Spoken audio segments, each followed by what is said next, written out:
Hey, I'm your host, Bree Wild, and this is Marquee Memories. Here we sit down with your favorite artists to talk about their top concert memories as fans. Today's guest is a pop singer-songwriter and alumni of American Idol Season 16. She's known for her humor, her unabashed authenticity, and her confessional lyrics. Catie Turner. Hello, everyone. Welcome. Thank you for having me. I'm a professional fan first, and whatever the hell I do second. Nice. Is LA your home base now? Oh, well, now it is, Now it yes. But I'm from Philadelphia originally. Okay. So we met you, the Royal Setlist Week, we met you at Innings Festival.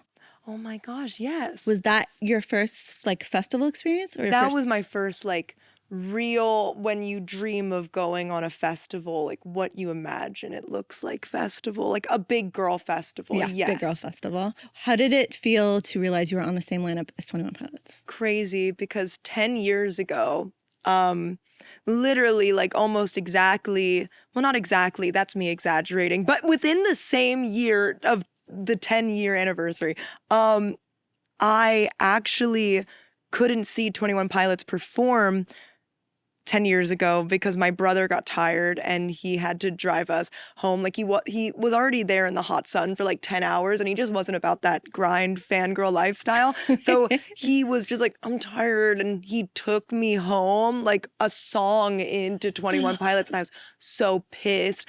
So it made up for that disappointment for sure. You got to watch them. I watched the whole thing, and the best way I can describe it is it was spiritual. I was just gobsmacked, eyes wide, and I was feeling things I didn't even know I could feel. I was I love Tyler Joseph. So you have a song, one of your newer songs called Shrinking Violet, that doesn't vibe with what I feel like you are now. Are you talking about an earlier version of you? Yeah, I really am quite shy sometimes, just really awkward. And when I was younger, I would refuse to talk to anybody. And if I did talk to anybody, it would just be in kind of code, Morse code. And just they would be what the is she saying? Who is she? And so, yeah, I wrote that about the feeling of reverting to that past version of yourself at times, even when you feel so far removed from it, and how it's just always kind of a part of me. That makes sense. But yeah, it doesn't seem like you're a shrinking violet anymore. I know. Look at my outfit. I'm just I love attention. Nice. When did that switch flip, if anything? I don't know. It just really felt like one day a plug happened in my brain, just electricity finally went to the outlet. And I think it was the internet and fangirl culture that made me feel like I had a community that I belonged to. And it really was concerts and lining up and queuing with all these girls that I've only met in 5 minutes, and them becoming your best friend for 12 hours as you're braving the elements waiting outside for the 1975. Yeah. Fan culture made me who I am, and it gave me the confidence to present myself how I want to present myself. It's amazing. Well, let's get right into it then. Fifth Harmony, Oxford Valley Mall, Langhorne, 2013. They couldn't even go to Philadelphia, but they called it Philly. Okay. Obviously. Yeah. And they couldn't even do it at the mall. It was in the Best Buy, in the refrigerator section during business hours. And it was me and about 120 other girls just packed in front of this mini stage, which was just a riser at that point. And I'm telling you, it was a show. They did 5 songs, 5 performances. I was doing the choreo, and you got to meet them after in a line. And I just remember standing there and staring at them and just being really, again, shrinking violet, off-putting. I think I'm being mysterious, and I bet they're wondering why I'm looking at them so intensely and mysteriously, and they're probably scared. But it was just feeling so close to them, and it was the first thing I went to on my own. Okay. Like I was 13. My mom dropped me off at the Best Buy because she's in the parking lot. And I go in there with my best friend and we're just like so independent. We're 13, so we're so old now. Our age is off the clock. We're adults and we get to see Fifth Harmony. How did you get into Fifth Harmony? X Factor.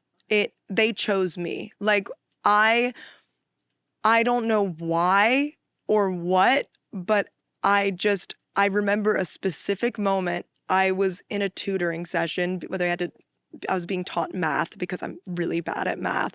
And I remember just tuning her out about algebra and like equations. And I'm just on Camila's Twitter on my like school computer. And I'm just like, I'm obsessed. Because it felt like they were the first.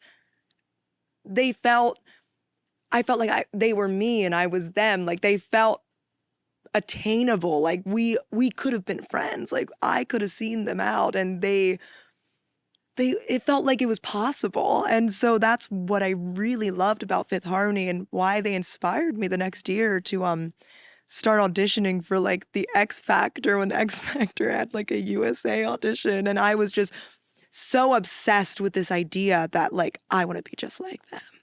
So before Fifth Harmony, you didn't really have that idea in your head at all? Well, I had delusions of grandeur, but like Fifth Harmony really just solidified them and like focused in on one thing of being like a girl group. But before then, I always was being a fan was just, I didn't even feel like I was a fan because they felt like my friends. I couldn't really talk to people. So I was just interacting with these people online and their content, and the Disney Channel raised me. And so I knew by watching like the Jonas Brothers and Demi Lovato in concert, I'm like, I want to do that. But Fifth Harmony made it seem like, oh my God, I don't need to be on Disney Channel to do that. They were their own thing. Yeah. Yeah. Amazing. Did you see them at all after that? Oh yeah, I did. In 2015, I went in prepared this time. It's so crazy that like now being an adult, I look back at how I was acting and I'm like, I was completely sober. Like I was just so full of the power of Fifth Harmony and love that I was like dancing in the aisles, full choreo, like doing the most. And Big Rob, who was also famous for his hit verse on the Jonas Brothers' Burning Up, rapper extraordinaire, he was their security guard as well. And he like pushed me out of the way. But I felt so like honored and like a part of like culture that like Big Rob, even for like one moment, he had to pay attention to me. And after that show, I waited by their tour bus just because I was like, it was the best show at the time. Like, I can't even tell you how much fun I had. What do you say to them when you meet them? Nothing like, so I always panicked. Like, is it like a blackout? You're like, I don't remember what I said. Yeah, I just remember, so I met them, I paid for a meet and greet at the Demi Lovato Neon Lights show. So good. She had Little Mix, Fifth Harmony, both as openers, and her. Oh my God. You just had to be there. And so I paid for the meet and greet. And I remember I'm like, I'm gonna stand out. So me not really even being that crafty of a person, I like bought chalkboard paint and these like fake mason jars, and I like spray painted their silhouettes on this jar and filled it in with like notes of why I love them. And like Camila's birthday was the day I was meeting her, so I put candy in it as well. And I'm like, they're gonna put me in the band. Like they're gonna see this and put me in the band. And obviously I see them and I blank. Like I don't even really know what I said, but I just remember afterwards thinking, I don't think they're going to put me in the band. I blew my chance. Yeah, I don't think I stood out. Aw. Where did the Fifth Harmony fan base live online mostly? Twitter. Twitter Twitter was where it was at, Twitter. Did you make friends through the Fifth Harmony fan base? Yeah. Are you, like still friends with some of those people? Yes. It is crazy that these people probably know me better than a lot of people in my life.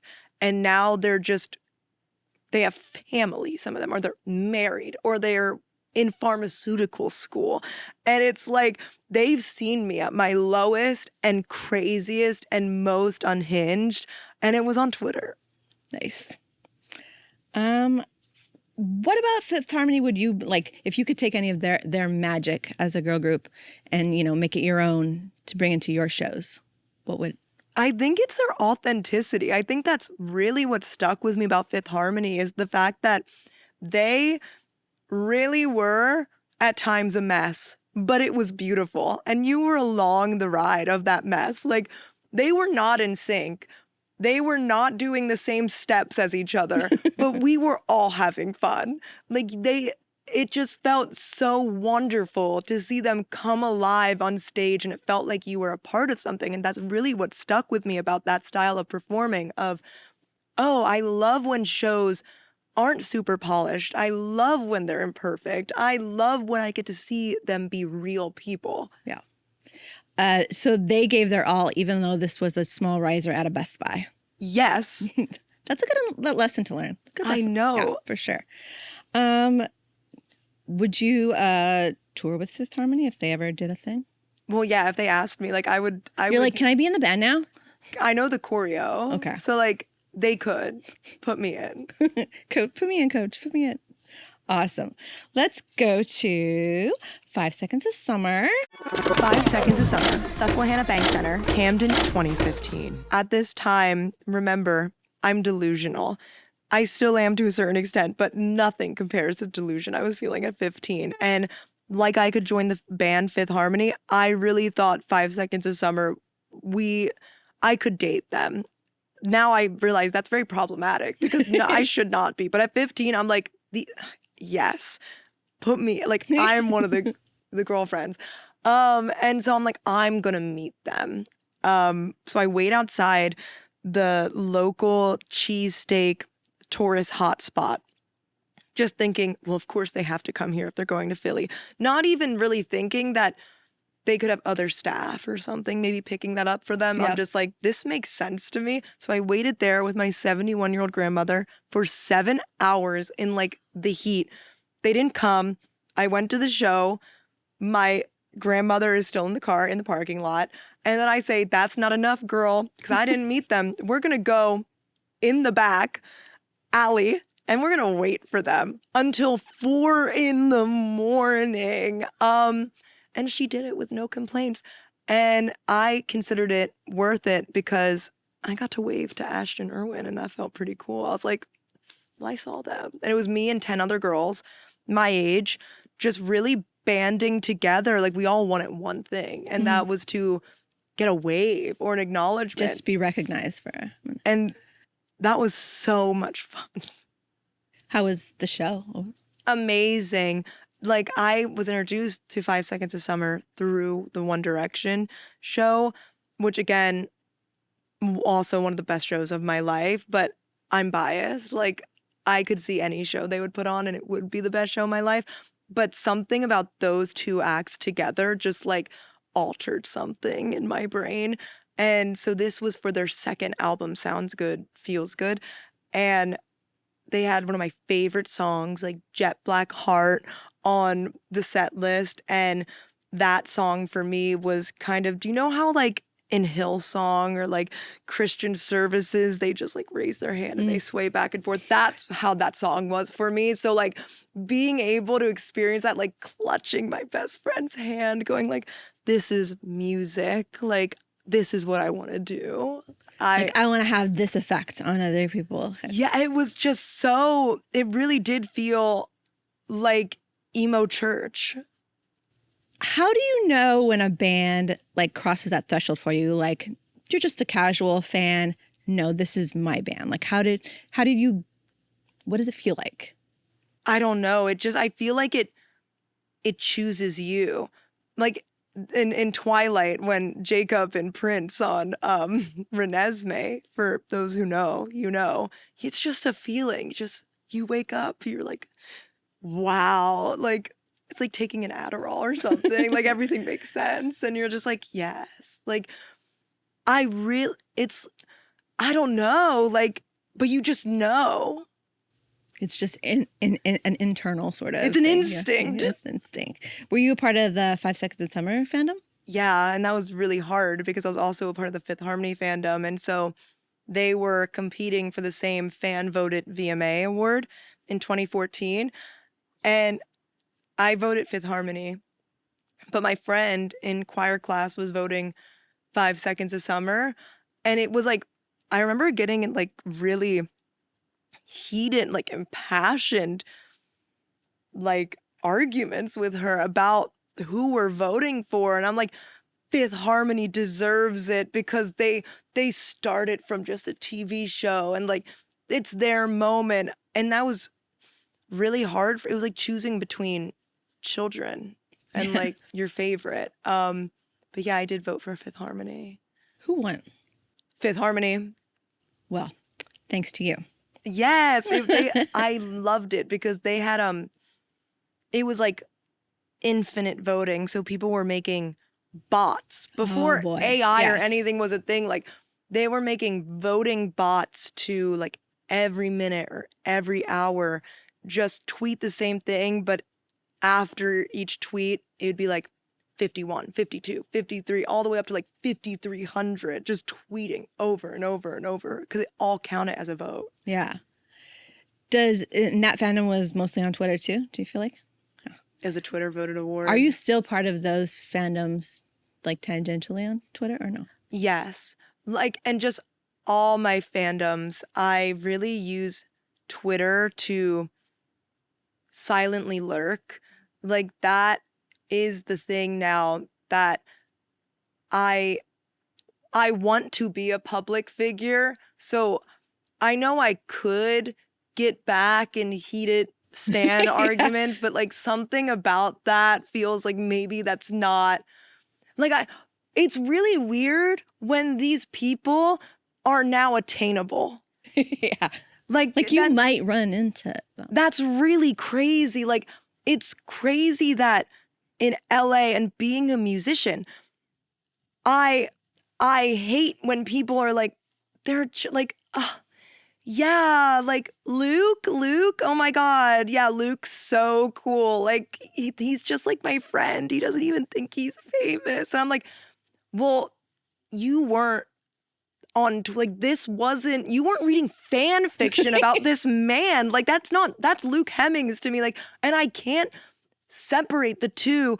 And it does make even going to, there was this musician who literally inspired my songwriting. And she was also an amazing concert I went to, Dodie Clark.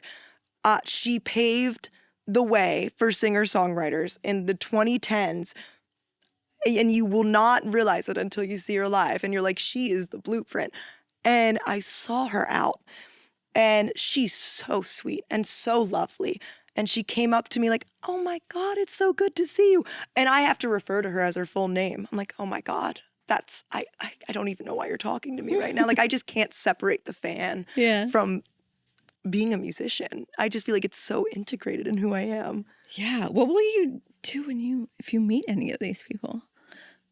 Well, I can't curse. So I already beeped it. I already absolutely ruined it. In 2019, I was really into manifestation. I still am, but this is when I didn't believe it was real. So this is what happens. I'm just like saying this mantra and I'm just thinking it's really funny. And I'm like, Harry Styles, Grammy,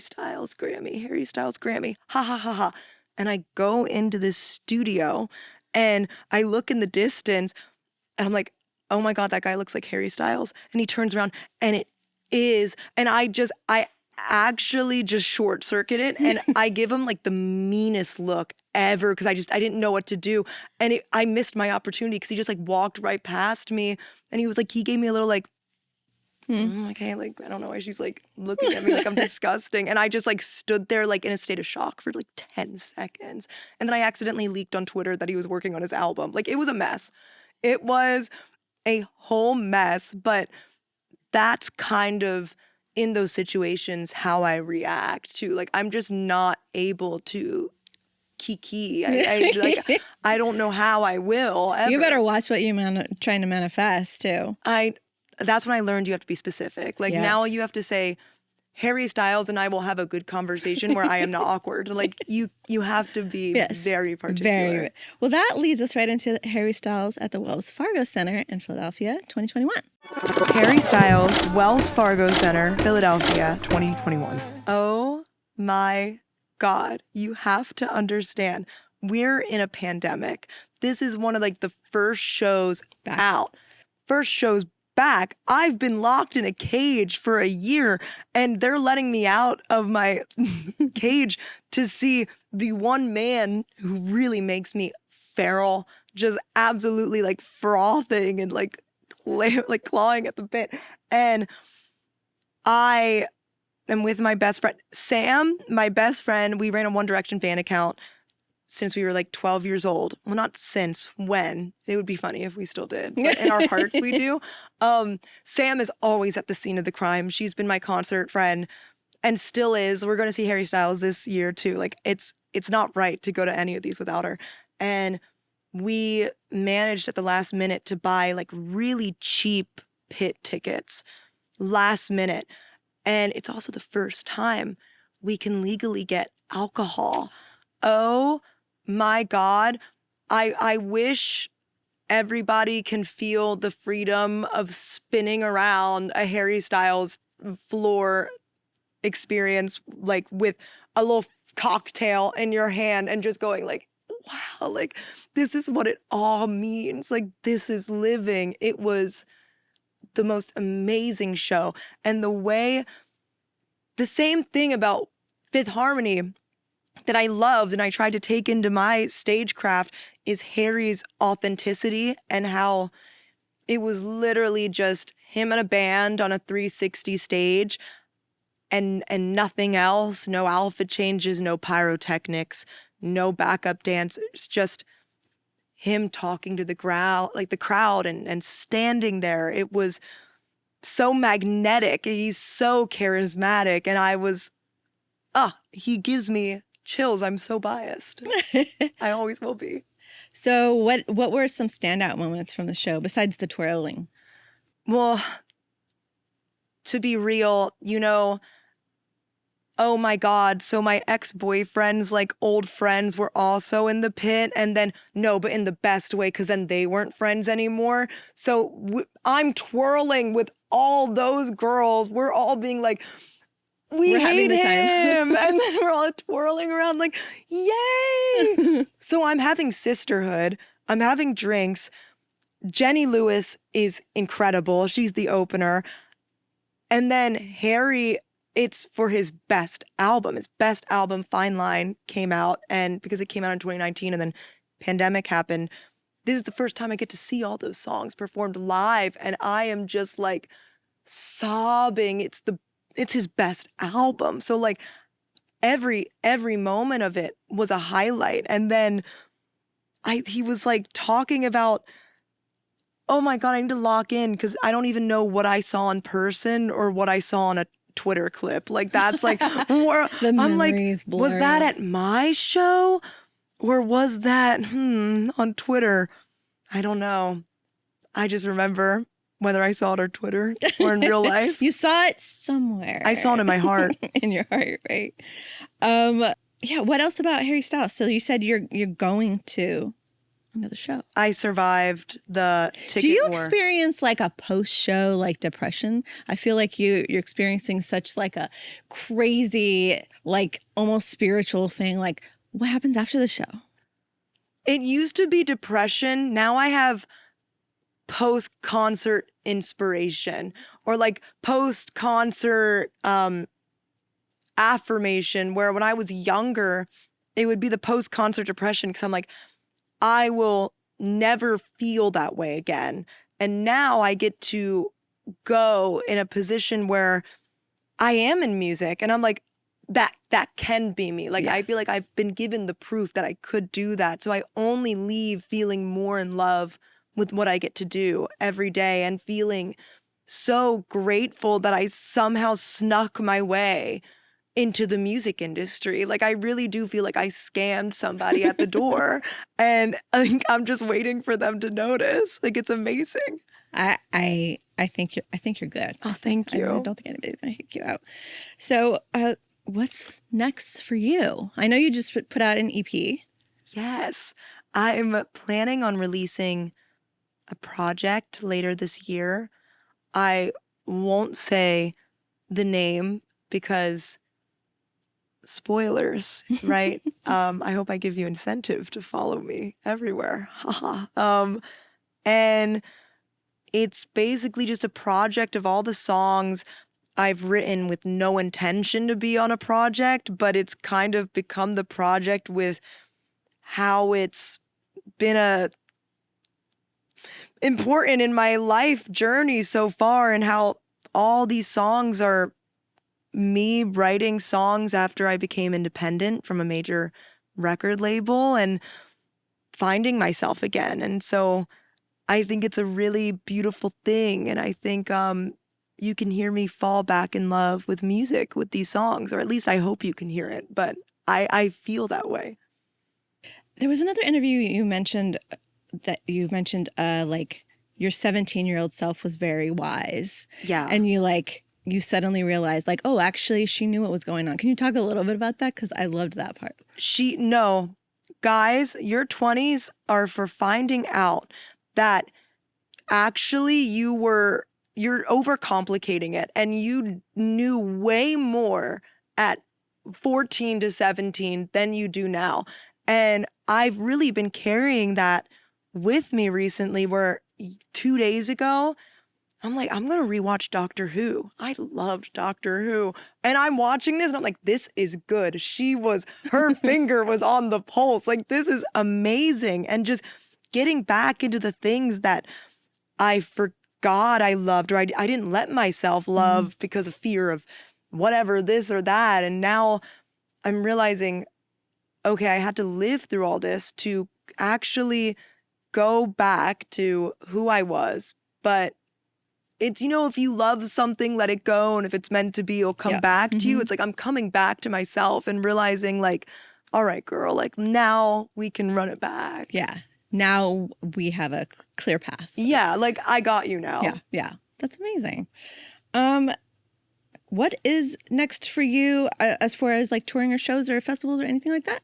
Well, if anybody wants to take me on tour, I am taking offers. Tyler Joseph and Josh Dunn. If you need an opener, please call me. Harry, you already picked your openers, but if you need a third, I'm there. Who is someone you want to tour with? Like you feel like you could easily like just their fans, like just anyone.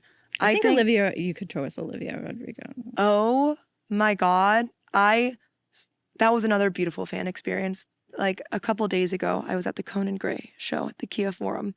And it always happens where I have a drink in my hand and I'm twirling. Like that's really where the magic happens. Like it's like I'm just circling with the energy, I guess. And I see Olivia Rodrigo. She just like walks right past me. I'm just like, and it was this beautiful moment where me and these like two complete strangers like looked at each other and we looked bewildered. And I knew what they were thinking, so I just audibly said, what just happened? And they were like, oh my God. And it just reminded me like, I still got it. Like I am a fangirl at heart, but I would love if Olivia even said my name. So I would, please put me on tour, Olivia Rodrigo. I think, you're no stranger to singing in front of people, but last year was the first time you like headlined your own shows, right? Like you had a little tour. Yeah. Like people went to your show just for you. Yeah. And that is like a lot of power that I am not used to because people know the words and it puts everything into perspective and it makes it all so real. And it just really gives you purpose, because when I'm writing these songs, and obviously the internet, people can say they listen to it, but to see it, 50 people liking your picture on the internet, you're like, I'm chopped and I should quit. 50 people singing your songs back to you word for word, it puts everything into perspective, and it was so validating and affirming, and I will never get used to being able to do that cool thing where you're tired from singing. You're like, I need to catch my breath, so I'm gonna put the mic out to the crowd and you're gonna finish that word. It is so like, thank God, it makes my job so much easier. Yeah. I feel like I had one of those sort of fan like, I don't know. Do you know the difference between like Frisian and ASMR? Like one is like a musical nostalgic experience, and then one is just like a sound you hear that makes your body react or whatever. Yes. So I was at Olivia Rodrigo, and she did the thing where she wanted the audience to sing for her, and everybody sang, and like the hair stood up on my arms and my neck and everything, and I was like, whoa, I feel like this is like a cool experience, but I can't figure out exactly what it is. Like, I feel like there's a scientific like thing that happens, because it's not when you see it, like it doesn't happen when you see it on YouTube. It's just beautiful. It's beautiful. I think we're so disconnected through the internet with that fake sort of connection where we're told that it's just as important as being in the room. But when you hear a whole room coming together to express mutual love and admiration, and a whole room of people that care, you just can't replace that. And I think it gives chills, because it's like, it just reminds you of your humanity and the simple things in life, which is like music. Music is what matters. Like, holy shit, how could we ever forget? This is why we're here. Yeah. Fair. Thank you for sharing these memories with us today. Thank you. I feel like you probably have so many more too. I know, and some are like so inappropriate that I can't ever tell them. But I've been to concerts, y'all. I have many more.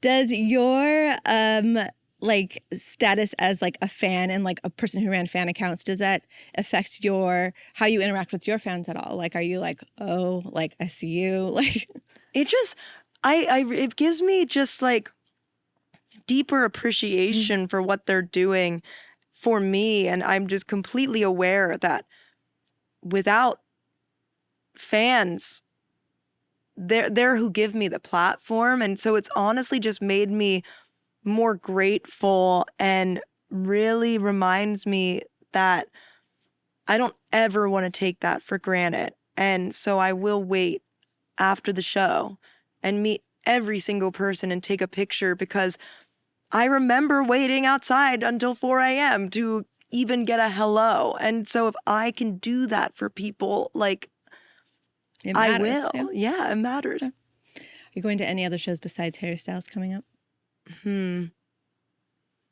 Now the cool thing is my concerts are more impulsive. So like I plan less, and now they're more like same day or like a couple days before, you're like, I'm going to go. I really want to see Demi Lovato and Adele because gag in a good way. And Slater, double gag. I really want to see Slater's Worst Girl in America tour so bad. And of course, in between then, just whenever I'm invited to a show, I'm always going to go, because even from people you've never heard of before, they're going to teach you something. It's true. It's true. Have you been to many shows in LA since you made this your home base? Yes, I have. But like really, really, a friend of a friend is performing, or do you want to come to the show because you know the opener and staying for the headliner? Sometimes I'm opening. And yeah, so it's been more of intentionally going to shows, but I do miss going as just a blind fan. And so I really want to make that one of my goals this year, just to go as a fan, not knowing a single person in the room. And then you'll make friends. Yeah. Thank you. Thank you so much.